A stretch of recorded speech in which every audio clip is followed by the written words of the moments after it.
Desgraciadamente Torrent es una gran ciudad en todos los sentidos. Torrent tiene un comercio vivo, fuerte, que seguramente puede competir con las grandes superficies comerciales y con Valencia capital. Los torrentinos y las torrentinas tienen que concienciarse que tenemos un comercio competitivo, diverso y que puede abastecer cualquier necesidad de una familia y de la ciudad.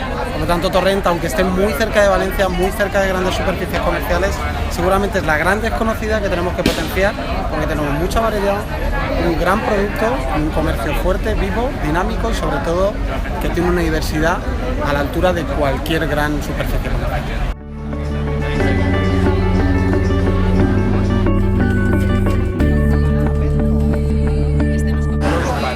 Comprar en Torrent tiene muchas ventajas. Primero, compras en casa.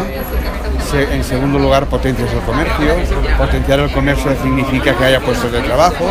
En definitiva, significa hacer crecer tu ciudad. Eso es importante para cualquier ciudadano.